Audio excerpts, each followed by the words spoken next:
जय श्री कृष्णा। श्री कृष्ण शरणम मम। प्राचीन काल में किसी जंगल में एक रुद्रो नाम का एक शिकारी रहता था, जो जंगली जानवरों का शिकार करता और अपने परिवार का पालन पोषण करता। एक बार शिवरात्रि के दिन जब वो शिकार के लिए निकला, पर संयोगवश पूरे दिन खोजने के बाद भी उसे कोई शिकार ना मिला। उसके बच्चों, पत्नी एवं माता पिता को भूखा रहना पड़ेगा, इस बात से वो चिंतित हो गया। सूर्य अस्त होने पर वो एक जलाशय के समीप आ गया और वहाँ एक घाट के किनारे एक पेड़ पर थोड़ा सा जल पीने के लिए लेकर चढ़ गया, क्योंकि उसे पूरी उम्मीद थी कि कोई न कोई जानवर अपनी प्यास बुझाने के लिए ज़रूर आएगा।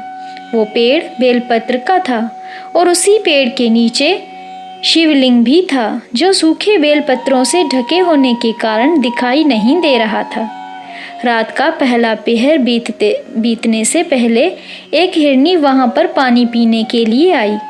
उसे देखते ही शिकारी ने अपने धनुष पर बाण साधा। ऐसा करने में उसके हाथ से धक्के से कुछ पत्र एवं जल की कुछ बूंदें नीचे बने शिवलिंग पर गिरी और अनजाने में शिकारी के पहले पहर की पूजा हो गई। हिरनी ने जब पत्तों की खड़खड़ाहट सुनी तो घबराकर ऊपर की ओर देखा और भयभीत होकर शिकारी से कांपते हुए स्वर में बोली, मुझे मत मारो। शिकारी ने कहा कि वो और उसका परिवार भूखा है, इसलिए वो उसे नहीं छोड़ सकता। हिरनी ने वादा किया कि वो अपने बच्चों को अपने स्वामी को सौंपकर लौट आएगी, तभी वो उसका शिकार कर ले। शिकारी को उसकी बात का विश्वास नहीं हो रहा था। उसने फिर से शिकारी को ये कहते हुए अपनी बात का भरोसा करवाया कि जैसे सत्य पर ही धरती टिकी है, समुद्र मर्यादा में रहता है और झरनों से जल की धाराएं गिरा करती हैं, वैसे ही वो भी सत्य कह रही है। क्रूर होने के बावजूद भी शिकारी को उस पर दया आ गई और उसे जल्दी लौटने का कहकर उस हिरनी को जाने दिया। थोड़ी ही देर बाद वहाँ एक और हिरनी पानी पीने आई। शिकारी सावधान हो गया, तीर साधने लगा और ऐसा करते हुए उसके हाथ के धक्के से फिर पहले की तरह थोड़ा जल और कुछ बेलपत्र नीचे शिवलिंग पर गिर जाते हैं और अनायास ही शिकारी के दूसरे पहर की पूजा भी हो गई। उस हिरनी ने भी भयभीत होकर शिकारी से जीवन दान की याचना की, लेकिन शिकारी के अस्वीकार कर देने पर हिरनी ने उसे लौटकर आने का वचन ये कहते हुए दिया कि उसे ज्ञान है कि जो वचन देकर पलट जाता है, उसका अपने जीवन में संचित ही पुण्य नष्ट हो जाता है। उस शिकारी ने पहले की तरह उस हिरनी के वचन का भी भरोसा कर उसे जाने दिया। अब तो वो उसी चिंता से व्याकुल हो रहा था कि उनमें से शायद ही कोई हिरनी लौट आए और अब उसके परिवार का क्या होगा। इतने में ही उसने जल की और आते हुए एक हिरन को देखा। उसे देखकर शिकारी बड़ा प्रसन्न हुआ।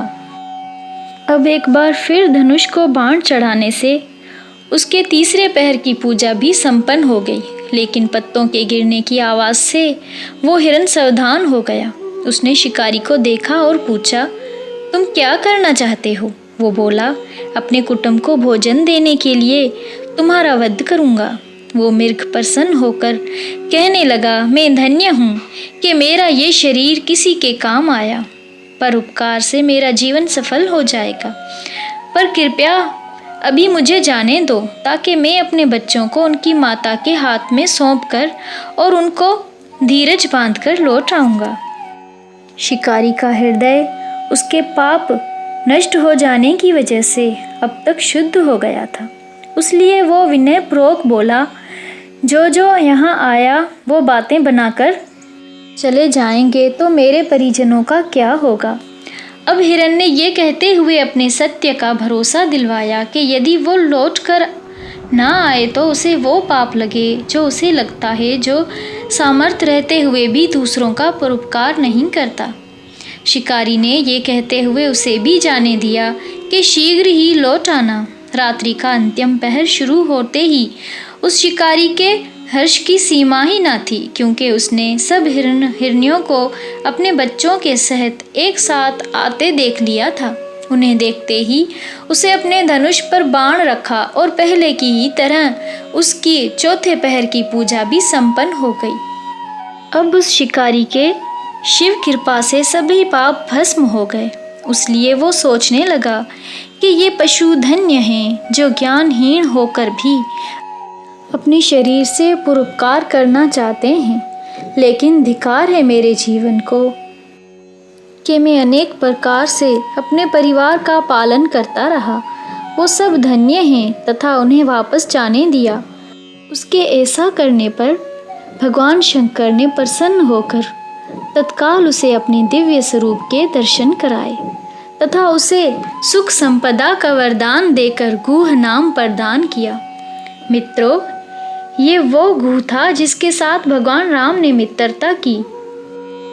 शिवजी जटाओं में गंगा धारण करने वाले, सिर पर चंद्रमा को सजाने वाले, मस्तक पर त्रिपुंड तथा तीसरे नेत्र वाले, कंठ में कालपाश तथा रुद्राक्ष माला से सुशोभित, हाथ में डमरू और त्रिशूल है जिनके, भगतगण बड़ी श्रद्धा से जिन्हें शिव शंकर, भोलेनाथ, महादेव, भगवान आशुतोष, उमापति, गौरी शंकर, सोमेश्वर, महाकाल, ओमकारेश्वर, वेदनाथ, नीलकंठ, त्रिपुरारी, सदाशिव तथा सहस्त्रों नामों से संबोधित कर उनकी पूजा अर्चना किया करते हैं।